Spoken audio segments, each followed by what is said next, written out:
Joining me now from Washington is roll call columnist John Allen, as well as Washington Post reporter Jenna Johnson. Okay, to you both, we learned Friday that the Trump campaign is now open to keeping key provisions of the Affordable Care Act after promising on the campaign trail to actually repeal and replace the legislation.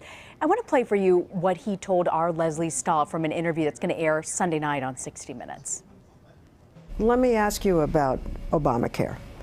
Which you say you're going to repeal and replace. When you replace it, are you going to make sure that people with preconditions are still covered? Yes, because it happens to be one of the strongest assets. You're going to keep that. Also, with the children living with their parents for an extended period, we're going to keep very that. much try and keep that. Adds cost, but it's very much something we're going to try and keep. And there's going to be a period, if you repeal it and before you replace it, when millions of people could lose. We're going to do it simultaneously. It'll be just fine. That's what I do. I do a good job. You know, I mean, I know how to do this stuff. We're going to repeal it and replace it. And we're not going to have like a 2-day period, and we're not going to have a 2-year period where there's nothing. It will be repealed and replaced, and we'll know. And it'll be great health care for much less money. John, to you first. Is this a softening on the issue, or is Trump just becoming more familiar with the legislation?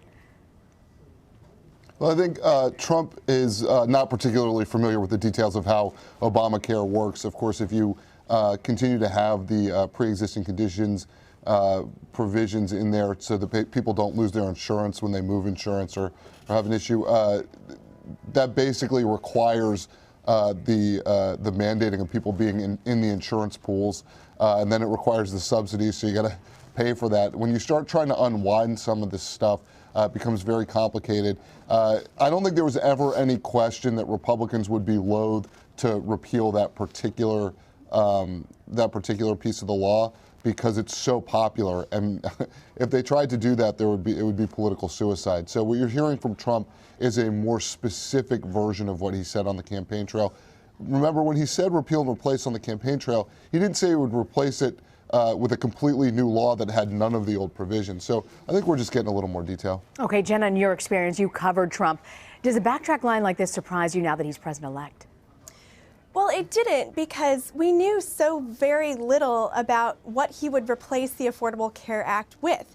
On the campaign trail, he, for months, has said that he would repeal and replace the Affordable Care Act. And when you would ask him, replace it with what, he would say something so great, something so much better, something so much more affordable. But he never really gave very many details about how he would make sure that these people are still getting health care, how the money would work, how any of it would work. And now that he's the president-elect, on this and on a lot of other campaign promises he has made, he's having to come up with the details. He's having to come up with a plan of how he would actually do this. John, I want to ask you, Trump's focus has been on the economy. He wants to cut taxes, he says, while creating robust job growth. How much is on the line for Trump to really produce on this one issue alone? I think the economy is essentially what he was running on more than anything in this campaign, doing an echo of 1992 when Bill Clinton convinced the American public that the economy was in worse shape than it actually was, and used that to beat George H.W. Bush, an incumbent president at that time. Donald Trump basically saying the American economy is in the toilet right now, is now going to be under pressure to make things better. The question is, how is he going to do that if he's putting more pressure on revenue for the government, making it more difficult for the government to produce extra jobs or to do stimulus?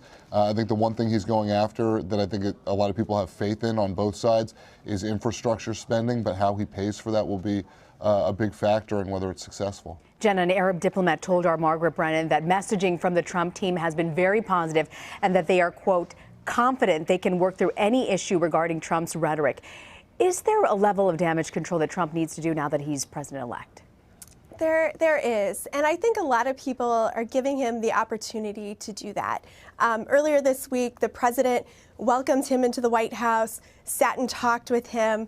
Hillary Clinton made a phone call to him and has also been calling for unity in the country. He had one major misstep this week, though, when he tweeted out about the protests that are going on in a lot of major cities against him, saying that these are paid protesters that are being driven by the media. Two things that a lot of the people at these protests say are just not true, that they're very upset about him becoming president and that they want him to, reassure them that he's not going to be this nightmare that they've been really worried about. The next morning, he did send out a new tweet talking about passion in the country, but there's a lot of mistrust there. And in the coming days and weeks, there's going to be a big expectation, not just out to the outside world, but to people within this country, that he's going to represent everyone and that he's not going to pit Americans against each other. That was interesting, Jenna. He turned around that protest tweet attacking the protesters to saying, wow, isn't that so great? I want to ask you, though, John, the past few days since the election, what hints have we had in what President Trump, future President Trump, will look like? I think it's a little bit hard to tell because there's still such turmoil within his camp in terms of who's running things on his transition, who's going to get cabinet jobs. We still haven't heard the naming of a chief of staff. There's a competition there between Steve Bannon, who ran Breitbart, the alt-right website, and Reince Priebus, the Republican Party chairman. That's a huge decision. These are the two different wings of the Republican Party under the Trump construct. Warring for power. We saw a move yesterday to give Mike Pence, a conservative, control of the transition team, moving Chris Christie, a moderate, out.